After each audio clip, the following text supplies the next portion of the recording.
बिस्मिल्लाहिर्रहमानिर्रहीम। ओके बेटा, स्टार्ट करते हैं। लास्ट क्लास के अंदर बेटा मैंने कुछ टॉपिक्स आप लोगों को बोला था कि आपने ग्रुप्स बनाने हैं और कुछ टॉपिक्स हमने प्रेजेंटेशंस के लिए करने थे। अब कुछ ग्रुप मेंबर्स की प्रेजेंटेशन मुझे आई है जिनको मैंने आज असाइन किया था। अभी आपके सामने ये लोग प्रेजेंटेशन देंगे one by one group member में से, और आप बेटा इसको सुनिएगा गौर से, और ये स्लाइड्स हैं ये आपस में बाद में आप शेयर भी कर लीजिएगा, आपके ग्रुप में शेयर भी हो जाएंगे। ये जो स्लाइड्स होंगी ये भी आपकी कोर्स आउटलाइन का हिस्सा होंगी। इसमें ज्यादातर वही चीजें होंगी जो हम पहले डिस्कस कर चुके हैं। ये आप लोगों के लिए एक आइडियल मौका है कि इसमें से जो जो टॉपिक आपको अभी क्लियर नहीं है या जो जो कुछ आपको चीज अंडरस्टैंड नहीं हुई थी वो आप इनसे भी क्वेश्चन कर सकते हैं। अगर इन्होंने आंसर दे दिया well and good, otherwise I will explain that कि वो चीज क्या होती है। तो आप लोगों ने बेटा गौर से सुनना है और ड्यूरिंग किसी किस्म की डिस्टर्बेंस क्रिएट नहीं करनी। प्रेजेंटेशन सुनेंगे आप लोग और उसके बाद आपने जो क्वेश्चन करना होगा वो at the end of presentation आप क्वेश्चन कर सकते हैं। दरमियान में भी रोक सकते हैं उनको, अगर आप क्वेश्चन करना चाहें हैंड रेज करें और फिर जिसको मैं पॉइंट आउट करूंगा वो आंसर जो वो क्वेश्चन करें और उसके बाद जो ये लोग जो है वो आंसर देंगे उसको। अंडरस्टैंड बेटा? Any confusion?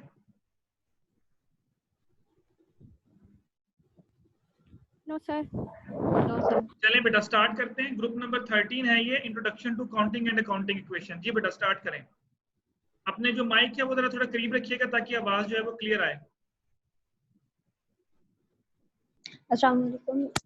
जी बेटा। My name is Komoda. My name is Komoda from my group members are Fishma Munir, Farwan, Nasir, Amsa Kawal. हमारा टॉपिक है introduction to accounting and accounting equation. आगे इसके कंटेंट्स हैं। Introduction, needs and importance, branches of accounting और financial statement वगैरह इसके contents हैं। और मेरा टॉपिक है इंट्रोडक्शन ऑफ अकाउंटिंग। सर आगे कर। अकाउंटिंग क्या है? अकाउंटिंग इज जी सर। थोड़ा सा लाउड बोले और माइक अपने मुंह के तरफ पास रखें। Okay sir.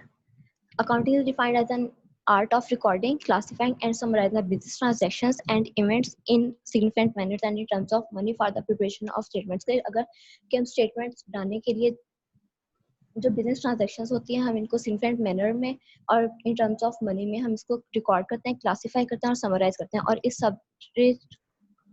सब को हम इस सारे आर्ट को जो है अकाउंटिंग कहते हैं। इसके 3 स्टेजेस होते हैं: रिकॉर्डिंग, क्लासिफाइंग और समराइजिंग। रिकॉर्डिंग इसका पहला स्टेज है और इसमें ट्रांजैक्शंस को रिकॉर्ड किया जाता है क्रोनोलॉजिकल ऑर्डर में, कि जैसे जैसे जो जो ट्रांजैक्शंस हो रही हैं हम इसको वैसे वैसे एज इट इज लिखते जाते हैं। और क्लासिफाइंग भी क्या करते हैं कि ये सेकंड स्टेज है इसका, और इसमें जो सेम नेचर की जो ट्रांजैक्शंस होती हैं हम उसको क्लासिफाई करते हैं और उनको सेपरेटली रिकॉर्ड करते हैं। समराइजिंग में क्या करते हैं, जो हमने सेम नेचर की ट्रांजैक्शन के जो अकाउंट बनाए होते हैं हम जो उनके बैलेंस शीट्स होते हैं, उनके जो बैलेंस होते हैं हम उन सबको समराइज करते हैं और फिर इनकी समरी जो है समरी ट्रांजैक्शन की वो हम लिखते हैं। और ये सारी जो है इसमें प्रॉफिट और लॉस के बारे में बता रही होती है अकाउंटिंग जो है। और नेक्स्ट इसकी है नीड ऑफ अकाउंटिंग। अकाउंटिंग की नीड ये थी कि अगर मतलब कोई जो लोग हैं अगर वो इस तरह का बिजनेस स्टार्ट करना चाहते हैं कि जो उन्हें एक ऐसा वे चाहिए कि जिससे वो अपने बिजनेस को मेजर कर सकें और प्रेडिक्ट कर सकें, तो ये अकाउंटिंग जो है वो ऐसा वे प्रोवाइड करता है। और साथ में वो क्या करता है कि ये ना सिर्फ फाइनेंशियल डाटा प्रोवाइड करता है बल्कि हमें हमारे जो बिजनेस को ग्रो करने में भी हेल्प करता है, और साथ में जो हमारे जो प्रॉफिट्स होते हैं उनको इंक्रीज करने में भी मदद देता है। जैसा कि अगर हम एक बुक स्टोर ओपन करना चाह रहे हैं तो हम पब्लिशर्स और होलसेलर से जाके हम कांटेक्ट करेंगे कि वो हमें हम उसे बुक्स वगैरह परचेज करेंगे। तो हमारे दरमियान जो भी एक्टिविटीज हमारे दरमियान होगी वो सारी जो होंगी उसको रिकॉर्ड किया जाएगा।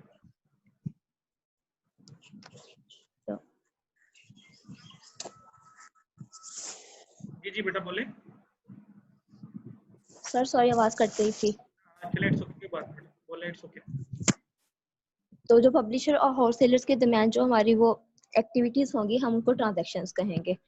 और इसी तरह अगर हमें अपना बिजनेस जो है हमें आगे बढ़ाना है और हम एडवर्टाइजमेंट करेंगे, और अब एडवर्टाइजर के दरमियान और जो हमारे दरमियान जो जो एक्टिविटीज होंगी हम उनको ट्रांजैक्शंस करेंगे, और आगे हमने बुक सेल्स करनी है तो हम कस्टमर्स और हमारे दरमियान जो एक्टिविटीज होंगी उसको ट्रांजैक्शन करेंगे। इन सारी चीज़ों को रिकॉर्ड करने के लिए हमें एक मेथड की जरूरत पड़ती है जो कि हमें अकाउंटिंग प्रोवाइड करता है। अकाउंटिंग यही प्रोवाइड कर रहा होता है कि हमने किस तरह अपने ट्रांजैक्शन को रिकॉर्ड करना है, वो क्लासिफाई करना है और हमें उसको समराइज करना है, और साथ में भी हमें ये भी बता रहा होता है कि हमारा जो है प्रॉफिट और लॉस हमारे किस तरह है उसकी फाइनेंशियल पोजीशन वगैरह बता रहा होता है। अकाउंटिंग की जरूरत हमें एक इसलिए पड़ती है और दूसरा हमें ये भी इसलिए भी जरूरत पड़ती है कि जो हमारे अपने कस्टमर को सेटिस्फाई करना होता है, और हमारी इनकम्स क्या हैं और हमारे एक्सपेंसेस क्या हैं, इसकी बेस पे हम वो फाइनेंशियल पोजीशन बता रहा होता है हमारे बिजनेस की, और ये भी बता रहा होता है कि हमें नेक्स्ट फ्यूचर में हमें कौन कौन से हमें स्टेप्स उठाने हैं ताकि हम इसको मजीद इम्प्रूव कर सकें और ज़्यादा से ज़्यादा प्रॉफिट जो है हम गेन कर सकें, अपने बिजनेस को ग्रो कर सकें।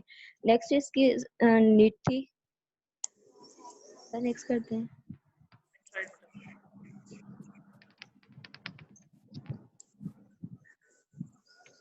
एक इसकी नेक्स्ट नीड ये थी कि हमने किस तरह एक वो करना है, अपने कस्टमर को सेटिस्फाई करना है, और हम किसी से क्या ले रहे हैं और किसी को क्या दे रहे हैं, इस सारी चीज़ों को रिकॉर्ड करने के लिए और क्लासिफाई वगैरह करने के लिए अकाउंटिंग हमें मदद करती है। और साथ में हमें ये भी करती है कि हमारे जो अकाउंट्स रिसीवेबल, अकाउंट्स पेएबल होते हैं, या हमारे जो इंटरेस्ट होते हैं, या जो हमारे जो बजट मेंटेन करने में अकाउंटिंग में हेल्प करती है। और साथ में अगर हमें कभी अकाउंटिंग अपने जो है अपनी कंपनी के रिकॉर्ड की हमें अगर जरूरत पड़ती है तो अकाउंटिंग हमें वो पे करी, अकाउंटिंग हमें वो प्रोवाइड करी होती है। और आगे इसकी इंपॉर्टेंस है कि एक तो अकाउंटिंग हमें हेल्प करती है कि इसका सिस्टमेटिक रिकॉर्ड रखने के लिए, अपनी जो बिजनेस प्रॉपर्टीज होती हैं उसको प्रोटेक्ट करती है अकाउंटिंग, और हमें लॉस और प्रॉफिट के बारे में बताती है, और साथ में फाइनेंशियल पोजीशन के बारे में बताती है बिजनेस की, और जो मैनेजमेंट और जो एम्प्लॉयज होते हैं उनके दरमियान हार्मोनी क्रिएट करती है, कोई डिस्टर्बेंस वगैरह नहीं होती, हमें आराम से जो है अपना वो रिकॉर्ड वगैरह होते हैं हम दिखा सकते हैं, और कोई हमें मसला नहीं होता बताने में। और साथ में ये जो है नेक्स्ट इंफॉर्मेशन वगैरह प्रोवाइड करती है कि हमें फ्यूचर में हमें क्या करना चाहिए, कौन कौन से स्टेप्स लेने चाहिए, अगर जो पीछे हमारे जो लॉस हो चुके हैं वो हम कैसे ओवरकम कर सकते हैं, और साथ में ये मजीद हम कैसे फ्यूचर में अपने बिजनेस पर वो चीजें आपने ग्रो अप कर सकते हैं। पोजीशन फाइनेंशियल परफॉर्मेंस, कौन सी स्टेटमेंट है वो पोजीशन बताती है, कौन सी स्टेटमेंट परफॉर्मेंस बताती है? सर क्या चीज? आपने फाइनेंशियल पोजीशन और फाइनेंशियल परफॉर्मेंस की बात की ना अभी, जिस तरह यस अभी सर। फोर्थ वन देखिए, dolls have to ascertain the financial position of the business. Financial position check करने के लिए कौन सी स्टेटमेंट होती है? कौन सी स्टेटमेंट है जो फाइनेंशियल पोजीशन के बारे में बताती है बिजनेस के? Sir cost. हमने दो स्टेटमेंट्स पढ़ी थी, इनकम स्टेटमेंट और बैलेंस शीट, अगर आपको याद हो। सर इनकम शीट तो फाइनेंशियल परफॉर्मेंस बताती है, और बैलेंस शीट होती है हमें फाइनेंशियल पोजीशन बताती है। हाँ बिल्कुल सही बेटा, जो बैलेंस शीट होती है वो पोजीशन को बताती है, और जो इनकम स्टेटमेंट वो आपकी परफॉर्मेंस को बता रही होती है। Yes sir. जी, नेक्स्ट स्लाइड बेटा। सर नेक्स्ट कृष्णा को करना है। Assalamu alaikum, sir. वालेकुम अस्सलाम बेटा। My name is Krishma Munir and my roll number is 85008. Okay, एक सेकंड बेटा, जरा वेट कीजिए, एक सेकंड जरा वेट कीजिएगा। देखिए, जब Okay, आपका टॉपिक खत्म हो ना तो आप बेटा बताया करें कि my topic is ended no, I would like to call my next group member, या फिर आप जो स्लाइड आप बनाएंगे जो बाकी लोग हैं जो नेक्स्ट टाइम प्रेजेंटेशंस देंगे अगली क्लासेस में, चलिए आज के प्रेजेंटेशंस के लिए नहीं, अब जब टाइप्स ऑफ अकाउंटिंग इसके ऊपर लिख लें, अपना नाम लिख दें, मतलब मेंबर 2 और आगे अपना नाम लिख दें, ताकि पता चल जाए कि यहाँ से अब सेकंड मेंबर की जो प्रेजेंटेशन स्टार्ट हो रही है। जो फर्स्ट मेंबर जब कंप्लीट कर ले तो वो बोले, ये थोड़ा सा बेटा तरीका होता है प्रेजेंटेशन देने का।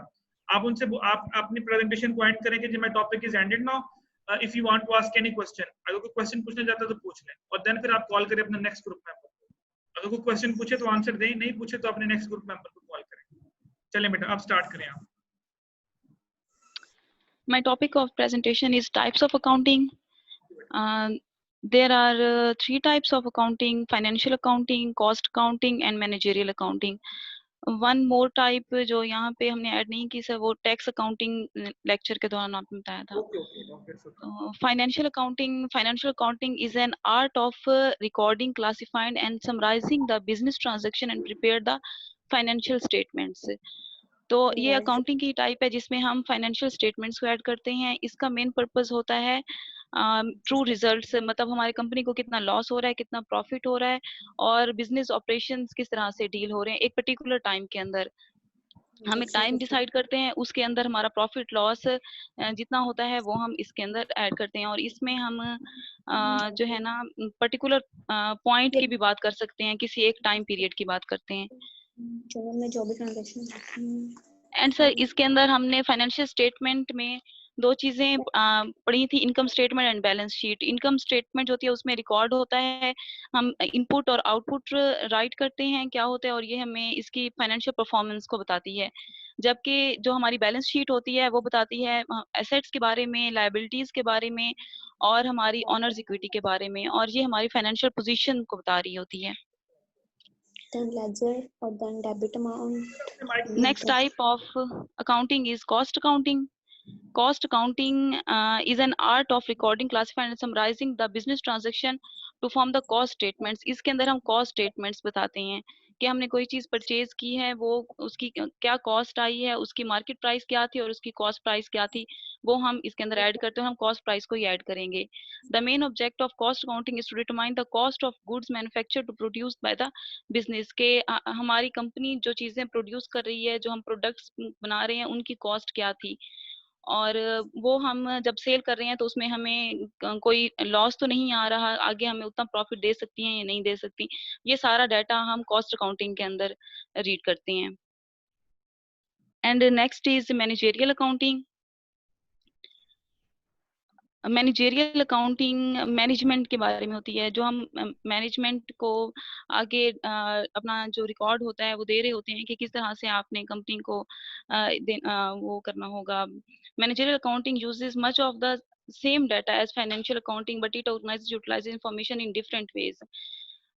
The object of this accounting is to communicate the relevant information periodically to the management of business to enable it to take suitable decisions, कि मैनेजमेंट सही डिसीजन ले सके, आगे वो वर्कर्स को सही तरीके से गाइड कर सके, और कितना मतलब हमने कॉस्ट कितनी लगानी है किसी प्रोडक्ट को प्रिपेयर करने के लिए, और आगे हमें प्रॉफिट कितना देगा, वो सारा मैनेजमेंट का जो डाटा होता है वो मैनेजरियल अकाउंटिंग के अंदर आता है। And next is income statement. It is used for decision making. जी सर, डिसीजन मेकिंग के लिए हम इसको यूज करते हैं ना, इससे जो इन्फॉर्मेशन हमें जी मिलती है सर, मैनेजमेंट और जी सर, मैनेजमेंट डिसीजन मैनेजमेंट ही ले रही होती है, तो इस वजह से मैनेजमेंट मैनेजरियल अकाउंटिंग यूज करती है।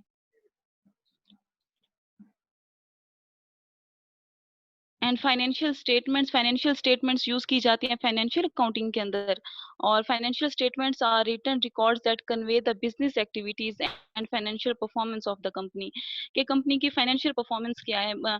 ये तकरीबन मनी रिलेटेड ही होता है कि कॉस्ट और उसके प्रॉफिट के बारे में, और इसके अंदर balance sheet, income statement, cash flow statements and statements of changes in equity के कितने ज्यादा हमें लॉस आ रहा है, कितना प्रॉफिट आ रहा है, वो सारा इसमें होता है। बैलेंस शीट और इनकम स्टेटमेंट का मैं ऑलरेडी बता चुकी हूँ कि बैलेंस शीट हमें फाइनेंशियल पोजीशन बता रही होती है किसी भी कंपनी की, और जो हमारी इनकम स्टेटमेंट होती है वो हमें उसकी फाइनेंशियल परफॉर्मेंस के बारे में बता रही होती है। Any question sir? Cash flow क्या होता है? जो नीचे वाली दो हैं ये क्या सर, है? जी सर, जो कैश फ्लो स्टेटमेंट होती है वो इनकम, जो हमारी इनकम स्टेटमेंट होती है बिल्कुल इसकी तरह ही होती है, जो कि मॉनिटरी ही होती है, मनी रिलेटेड। कैश हम कितना मींस के लगा रहे हैं उसमें कॉस्ट वगैरह, वो कैश फ्लो स्टेटमेंट के अंदर होता है। इसका बेटा नाम देखिए, कैश फ्लो यानी फ्लो ऑफ कैश, यानी इस स्टेटमेंट के अंदर सिर्फ और सिर्फ वो ट्रांजैक्शन होती हैं जो कैश से रिलेटेड होती हैं। अगर आपने कैश परचेज किया तो यानी कैश इनफ्लोस और कैश आउटफ्लोस। अगर आप ये देखना चाहते हैं कि पूरे साल के अंदर हमारे पास कितना कैश इन हुआ और पूरे साल में हमारे पास कितना कैश आउट हुआ, यानी पेमेंट्स और रिसीविंग के पॉइंट ऑफ व्यू से, तो ये स्टेटमेंट आपको एक लुक में बता देगी। इसमें सिर्फ और सिर्फ वो ट्रांजैक्शन रिकॉर्ड होंगी जो कैश पे खरीदी गई हैं। इसमें क्रेडिट ट्रांजैक्शन रिकॉर्ड नहीं की जाएंगी। हम उधार पे भी तो खरीदते हैं ना, हम उधार पे बेचते भी हैं, तो वो चीजें स्टेटमेंट में रिकॉर्ड नहीं की जाए। यानी आप ये समझ लें कि ये स्टेटमेंट आपको एक आंख में बता सकती है साल के एंड पे आपके अकाउंट में कितना कैश पड़ा हुआ। लास्ट वन क्या बताती है? Statements of changes in equity है कि चेंज कितना हो रहा है हमारे एसेट्स में, और इक्विटी को क्या होती है? सर, इक्विटी होती है एसेट्स में से जब हम लायबिलिटीज को माइनस करते हैं तो। और उसको हम क्या बोलते हैं? बिल्कुल सही बोल रहे हो, उसको हम क्या बोलते हैं? ऑनर्स इक्विटी का दूसरा नाम क्या है? कैपिटल। जी सर, ऑनर्स इक्विटी को कैपिटल भी कहते हैं। जी सर। तो बेसिकली ये बताती है कि जो मालिक ने पैसा दिया था, जो देखिए इक्विटी बेसिकली वो पैसा होता है जो ऑनर देता है। तो पूरे साल में ऑनर ने कितना पैसा बिजनेस में दिया और पूरे साल में ऑनर ने कितना पैसा बिजनेस से निकाला, यानी ये आपको आपके मालिक के बारे में इंफॉर्मेशन देती है कि उस मालिक जो कंपनी का मालिक है उसने अगर फॉर एग्जांपल मैं कहता हूँ जी मिस्टर अदनान जो है वो कंपनी का ऑनर है, मिस्टर अदनान ने जनवरी में 2 लाख दिया, आप इस स्टेटमेंट में लिख दो अदनान का 2 लाख आ गया। अदनान ने कुछ दिनों बाद 20,000 बीच में से निकलवा लिया, वो इसमें से माइनस कर देंगे। प्रॉफिट अदनान को इतना हुआ वो इसमें ऐड कर देंगे, लॉस इतना हुआ इसमें माइनस, यानी साल के एंड पे जाके आपको पता चलेगा कि मालिक ने कितना पैसा दिया था, कितना पैसा निकलवाया और उसकी एंड बैलेंस क्या है। This is called statement of change in equity. जी बेटा, any question from the class, from the first two presentation बेटा? जो अभी 2 ग्रुप मेंबर्स ने प्रेजेंटेशन दी हैं, दोनों में से कोई क्वेश्चन में से क्लास में से कोई क्वेश्चन पूछना चाहे तो बेटा पूछ सकता है एनीवन, वरना पे स्टार्ट करते हैं थर्ड मेंबर।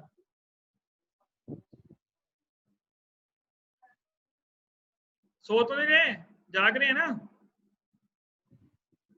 चलें बेटा, थर्ड मेंबर आ जाए। Thank you sir. Assalamualaikum sir, my name is Fawad Nasir and my roll number is 85016. जी बेटा, And the content which I describe are accounting concepts and accounting principles. जी जी बेटा, First of all, I tell about cost concept. Cost concept क्या है कि अगर कोई चीज हम खरीदते हैं ना, तो हमने वही कॉस्ट रिकॉर्ड करनी है जिस पर हमने उसे खरीदा है, चाहे इसकी प्राइस जो है वो मार्केट में हमारी पेड प्राइस से कम है या ज्यादा है। और इसको प्रॉपर अगर डेफिनेशन की तरह से हम लें तो इस तरह से कह सकते हैं कि assets are always shown at their cost and not at their current market value. और इसकी एग्जांपल हम ऐसे लिख सकते हैं कि हमने एक मोबाइल फोन लिया, वो हमने 10,000 में खरीदा है, उसकी प्राइस 10,000 है, तो हम लोग जो हैं वो 10,000 ही मेंशन करेंगे अपनी स्टेटमेंट में, ताकि हमें ट्रू जब हम प्रॉफिटेबिलिटी स्टेटमेंट निकालें एंड लास्ट पे बनाए ना, तो वो उसके रिजल्ट हमें ट्रू फैक्ट्स और फिगर्स के साथ मिले, उसमें कोई एरर ना हो कि अगर हम 15,000 लिख रहे हैं, मार्केट में मोबाइल की प्राइस 15,000 है, तो फिर जब हम एंड पे निकालेंगे तो फिर हमारी वो प्राइस जो है वो ज्यादा हमने दी होगी, तो फिर वो ट्रू फैक्ट और फिगर्स के साथ मतलब बैलेंस नहीं आएगा हमारी शीट में, प्रॉपर स्टेटमेंट। बेटा एक सेकंड जरा वेट कीजिए।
घर की काट दो।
चलें बेटा, करें स्टार्ट। जी सर, मैं कॉस्ट कंसेप्ट का बता रही थी कि according to this concept asset should always be recorded asset should always be recorded at their cost when the asset is new and also for the life of the asset। यहाँ पे जो slide में हमने example दिया वो ये दिया है कि हमने कोई लैंड जो है वो परचेज किया 30,000 में, तो उसकी प्राइस हमने 30,000 ही दी थी, चाहे अब मार्केट में उसकी प्राइस ज्यादा भी हो गई है। नेक्स्ट, अब हम बताएंगे अकाउंटिंग पीरियड के बारे में। Sir, accounting period dual aspect concept हमारे पास ये है कि डबल एंट्री सिस्टम के हम लोग कोई भी ट्रांजैक्शन जो है ना वो दो जगहों पर रिकॉर्ड कर रहे हैं। फॉर एग्जांपल कि हम लोग कर रहे हैं कि we buy a furniture on cash, तो यहाँ पे फर्नीचर और कैश दोनों हमारे असेट्स हैं, लेकिन जो है असेट्स में एक साइड पे हमारे इंक्रीज हो रहे हैं, दूसरी साइड पे डिक्रीज हो रहे हैं। मतलब कि हम फर्नीचर तो खरीद रहे हैं लेकिन कैश हम पे कर रहे हैं, तो कैश हमारे एसेट्स में से डिक्रीज हो रहा है और फर्नीचर हमारे एसेट्स में ऐड हो रहा है। एक साइड पे हमारी ट्रांजैक्शन जो है वो इंक्रीज हो रही है और दूसरी साइड पे डिक्रीज हो रही है। मीन्स के हम दो साइड पे अपनी ट्रांजैक्शन को रिकॉर्ड कर रहे हैं। और इसकी डेफिनेशन हम ये कह सकते हैं कि any transaction recorded in two sides and we note the effect of the transaction on both sides, कि हमने इफेक्ट नोट करना है उस ट्रांजैक्शन का दोनों साइड पे, कि ऑनर इक्विटी में और असेट्स में। उसके बाद हम लोग अकाउंटिंग पीरियड कंसेप्ट और रियलाइजेशन कंसेप्ट। तो हमारे पास अकाउंटिंग पीरियड जो है वो पीरियड जिसमें हम लोग ट्रांजैक्शन का रिकॉर्ड रखते हैं। हमने अपनी ट्रांजैक्शन जितनी भी की है ना पूरे ईयर में या मंथ में या जितनी भी देर में, उसका पूरा जो रिकॉर्ड है जिस टाइम में हम रखेंगे ना वो टाइम पीरियड हमारा कहलाएगा अकाउंटिंग पीरियड। तो इसकी डेफिनेशन हम ये कहेंगे कि accounting measures activity for a specified interval of time usually a year. For example कि हम लोग कैलेंडर का ईयर ही देख लेते हैं जनवरी से दिसंबर तक, और इसके अलावा कि हमारा मंथ पूरा सालाना जो बजट हम बनाते हैं वो। और उसके बाद हमारा है रियलाइजेशन कंसेप्ट ये है कि जब हम कोई भी चीज बेच देते हैं तो हमने उसकी एक्चुअल प्राइस ही लिखनी है। और इसकी डेफिनेशन हम ऐसे कहेंगे कि this sale is considered to have taken place only when either the cash is received or some third party becomes legal liable to pay the amount। इस तरह से इसको कह सकते हैं कि realization is assumed to occur when the seller receives cash or a claim to cash receivable in exchange for goods or services। For example कि हम लोग कोई एक लैपटॉप सेल कर रहे हैं, हमने वो 50,000 में सेल किया, 30,000 में हमें ना उसने खरीदने वाले ने दे दिए लेकिन उसने 20,000 नहीं दिए, तो 30,000 जो है ना वो उसको हम एज अ कैश मेंशन करेंगे, लेकिन जो 20,000 है उसको हम एज अ रिसीवेबल ही मेंशन करेंगे। अगर हम उसको रिसीवेबल मेंशन करते हैं ना तो वो अमाउंट हमें लास्ट पे वो ज्यादा शो हो रही होगी, तो फिर उसको मेंटेन करना हमारे लिए मुश्किल होगा। तो इस वजह से हम इसको अकाउंट रिसीवेबल के तौर पे ही लिखेंगे जो पैसे हमें नहीं मिले हैं। और उसके बाद हमारे पास है अकाउंटिंग प्रिंसिपल्स जो है ना वो हम लोग वो रूल्स हैं जो कोई भी कंपनी यूज करेगी जब उसने फाइनेंशियल स्टेटमेंट बनानी है। अकाउंटिंग प्रिंसिपल्स डिफरेंट होते हैं अकाउंटिंग फील्ड में, और कॉमन सेट जो है अकाउंटिंग स्टैंडर्ड्स का, common set of accounting standards as per the USA is GAAP। और GAAP क्या है? Generally accepted accounting principles. Accounting principles जो होते हैं ना वो हर कंट्री के अपने अपने होते हैं, vary from one country to another. लेकिन ये नहीं होता कि बहुत ज्यादा डिफरेंट होते हैं, ऑलमोस्ट होते सेम टाइप और फैशन के हैं। और प्रिंसिपल्स को हम इस तरह से इस मैनर में फ्रेम्ड करते हैं या अरेंज करते हैं जो इजीली अंडरस्टैंडेबल हो, यूनिवर्सली या एक्सेप्टेबल हो, और पूरे वर्ल्ड में वो मतलब एक्सेप्टेबल हो जाए। उसके बाद हमारे पास इसके डिफरेंट जो है अकाउंटिंग प्रिंसिपल्स कौन कौन से हैं? नंबर 1 के economic entity exemption, revenue recognisation, conservatism, consistency, historical cost, full disclosure, going concern, matching concept, materiality, monetary unit, reliability, revenue recognisation और टाइम पीरियड। रिलायबिलिटी ये है कि हमारे पास कोई भी ट्रांजैक्शन वो हम रिकॉर्ड करेंगे जो प्रूवन भी हो और उसके सिग्निफिकेंट एविडेंस भी हो। टाइम पीरियड हमारे पास है कि should be are standardised time period of the reporting, कि फाइनेंशियल स्टेटमेंट को हम स्टैंडर्डाइज्ड टाइम पीरियड में रिपोर्ट कर रहे हैं। यूजुअली इसको हम मंथली कर लेते हैं, क्वार्टरली कर लेते हैं, या फिर एनुअली भी कर देते हैं। और उसके बाद गोइंग कंसर्न ये है कि बिजनेस में continue forever and will carry out it's goals and plans in foreseeable future with no intention of liquidation। उसके बाद हमारे पास कंसिस्टेंसी जो है ना वो यूजेज है मेथड्स का या प्रिंसिपल्स का। उस टाइम तक जब तक उससे ज्यादा अच्छा या आउटस्टैंडिंग मेथड हमारे पास प्रूफ नहीं हो जाता। और रेवेन्यू रिकॉग्नाइजेशन ये है कि हमने रिकॉग्नाइजेशन रेवेन्यू को should be on the actual basis of accounting, कि एक्चुअल बेसिस ऑफ अकाउंटिंग को यूज करते हुए हमने रेवेन्यू अपने को रिकॉग्नाइज करना है। हिस्टोरिकल कॉस्ट में ये है कि रिकॉर्डेशन जो है ना एसेट्स की वो होगी उसके परचेज वैल्यू पे, चाहे हमने उसको अभी परचेज किया है या साल पहले, जो उसकी परचेज वैल्यू है उसी के हिसाब से उसको हम रिकॉर्ड करेंगे। ये सर तो हो गया मेरा। थैंक यू बेटा, वेरी नाइस। नेक्स्ट मेंबर आए बेटा। Bismillahirrahmanirrahim. Assalamu alaikum to all of you.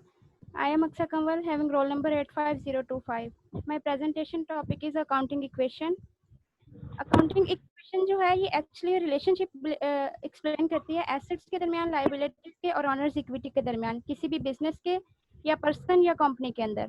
Accounting equation को हम बैलेंस शीट इक्वेशन भी कहते हैं। अकाउंटिंग इक्वेशन जो है ये डबल एंट्री बुक सिस्टम की बेस है।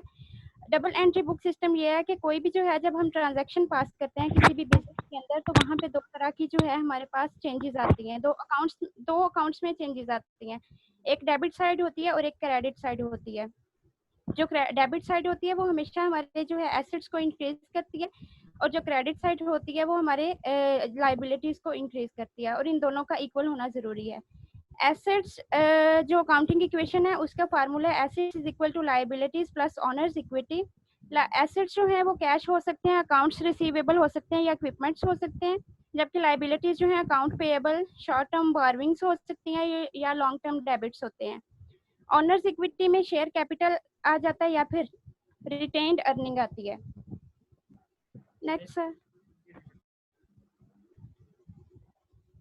इससे अगली इसकी जो है अकाउंटिंग इक्वेशन की कुछ एग्जांपल्स दी हुई हैं, और ये अकाउंटिंग इक्वेशन को हम इस्तेमाल करते हुए बताएंगे। यहाँ पे अकाउंटिंग इक्वेशन में हमेशा दो वैल्यूज दी होंगी, तीसरी को हम फाइंड आउट कर सकते हैं। यही इनके दरमियान रिलेशनशिप है।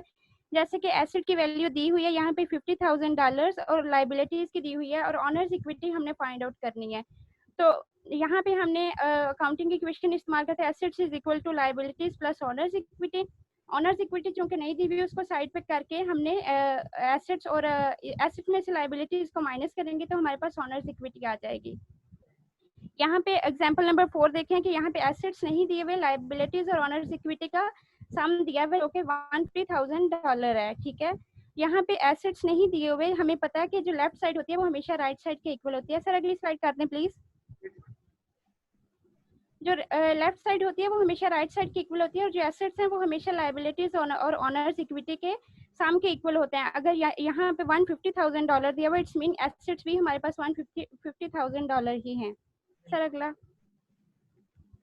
इसके बाद आ जाती हैं अकाउंटिंग इक्वेशन की एप्लीकेशंस। अकाउंटिंग इक्वेशन की बहुत सारी एप्लीकेशंस हैं। सबसे पहले जो आती है फाइनेंशियल स्टेटमेंट आती है। फाइनेंशियल स्टेटमेंट जो है ये एनुअली रिपोर्ट होती है कोई भी कंपनी जो प्रोवाइड करती है, ठीक है, जिसमें कंपनी का सारा जो है ट्रांजैक्शंस होती हैं। इसमें जो एक्सपेंसेस रिपोर्ट होती हैं, कैश फ्लो होता है, इंटरेस्ट होता है, लोन पेमेंट, सैलरी या कंपनी के इन्वेस्टमेंट के बारे में बताया जाता है। जो एक अकाउंटिंग इक्वेशन है, इसको हम जब जर्नल लेजर में इनपुट करते हैं तो वहाँ से जो डाटा हमें या मटेरियल आउटपुट की शक्ल में मिलता है वो एक्चुअली फाइनेंशियल स्टेटमेंट की बेस होता है। दूसरी बात आगे, दूसरी जो इसकी एप्लीकेशन है वो double entry book keeping system है। Double entry book keeping system मैं थोड़ा ऑलरेडी बता चुकी हूँ कि ये एक ऐसा सिस्टम है जिसमें जो है जब हम कोई ट्रांजैक्शन पास करते हैं तो उस कंपनी या उस पर्सन के दो अकाउंट्स पे फर्क पड़ता है, डेबिट और क्रेडिट, और उन दोनों को जो है बैलेंस करना जरूरी होता है। सर अगली, ठीक है, आगे है इनकम और रिटेन्ड अर्निंग। इनकम जो है ये कोई भी कंपनी जो है ये एक स्पेसिफिक पीरियड के बाद जो जितनी कमाती है वो चीज़ इनकम कहलाती है। और रिटेन्ड अर्निंग जो होती है वो ये होती है कि जब आप कोई फर्ज करें कि एक कंपनी के अंदर शेयर होल्डर्स हैं, तो आपने जब इनकम आपके पास आई, आपने क्या किया कि वहाँ पे जो है उसके डिविडेंड्स पे करने के बाद जो आपके पास रकम बचेगी वो रिटेन्ड अर्निंग कहलाएगी। और रिटेन्ड अर्निंग इन एक्चुअल जो है वो ऑनर्स इक्विटी ही होती है। और अगर हमने रिटेन्ड अर्निंग को कैलकुलेट करना हो तो हम एसेट्स में से लाइबिलिटीज को माइनस करेंगे तो हमारे पास रिटेन्ड अर्निंग आएंगी। और ये भी हम अकाउंटिंग इक्वेशन को यूज करते हुए ही कर सकते हैं। कंपनी वर्थ जो है, कंपनी वर्थ एक इसकी एप्लीकेशन है। यहाँ पे हम जो है ओवरऑल कंपनी के जो एसेट्स हैं उनको, सॉरी, कंपनी की जो वर्थ है उसको कैलकुलेट कर सकते हैं, वो भी काउंटिंग इक्वेशन को इस्तेमाल करते हुए। कि हम ये देख सकते हैं कि कंपनी के पास जो है वो कितनी होल्डिंग्स हैं या कितने उसके पास उसने कर्जे देने हैं। ठीक है, जब हमें कंपनी की फुल जो है वर्थ पता चल जाएगी कि इसकी कितनी है, तो उसके बाद हम इसकी जो है जो इन्वेस्टमेंट होती है, यानी कि जो इन्वेस्टर्स इन्वेस्टमेंट करते हैं वो ये बता सकते हैं कि आया जो है कंपनी ने कितने कर्जे वगैरह पे करने हैं और कंपनी जो है कितना स्टॉक जो है वो रखती है किसी भी दूसरी कंपनी का। That was all about my topic. Is there any question, sir? Any question, beta, from the class? Very nice, beta. Good presentation. Thank you, sir. Okay. ये बेटा ग्रुप नंबर 1 था हमारे पास जो आज के प्रेजेंटेशंस के लिए इन्होंने कुछ बेसिक सी जो चीजें थी जो हमने क्लास में भी डिस्कस की थी वो इन्होंने सारी एक्सप्लेन की। अगर बेटा किसी को भी किसी टॉपिक में कंफ्यूजन है ना तो you can ask any question. अभी हमारी वीडियो एंड होने लगी है, मुझे दोबारा ज्वाइन करेंगे, फिर हम नेक्स्ट ग्रुप की प्रेजेंटेशन स्टार्ट करते हैं। एनी क्वेश्चन, एनी क्यूरी बेटा? चले बेटा आप मुझे ज्वाइन करें दोबारा।